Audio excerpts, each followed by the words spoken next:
Padayon pa ang himong pagpalawom sa himong investigasyon sa mga kapulisan gikan sa PNP Forensic Group sa Agusan del Sur.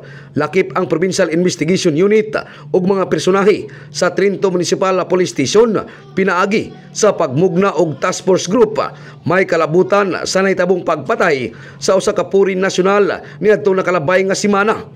Sumala pa ni Police Lieutenant Abelardo Labis, ang Deputy Chief of Police sa Trinto Municipal Police Station. Matod pa niini nga padayon nilang gipanubayan o giimbestigahan ang nagkalain-laing anggulo sa nahitabong pagpusil sa usa ka purinera kung kini may kalambigitan ba sa personal nga problema tulis og uban pang anggulo nga posibleng mutugma sa maong panghitabo.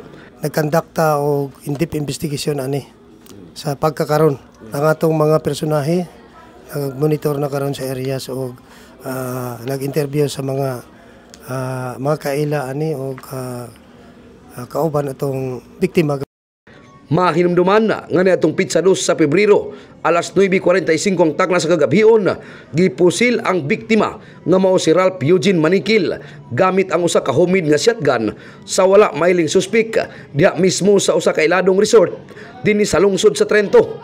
Sa gipagawas nga pahayag ni Gerald Tornia, ang partner sa poriner, naglaom kini nga sa dili madugay madakpan ug matagan og hustisya ang maong panghitabo samtang galaom usab kini nga masikop ang suspek nga mipatay sa iyang partner.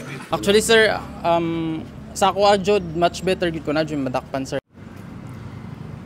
Sa pagkakaron padayon paghihapon ang gihimo nga hot pursuit operation ug paghatag og laom pang investigasyon sa mga kapulisan sa Trinto Municipal Police Station aron matumbok ug madakpan gayud ang mihimo sa dili tiaw nga krimen. In the heart of changing lives, kini si Brigada Peter Loloy Abulok sa 105.5 Brigada News FM Trento Agusan, The Music and News Authority.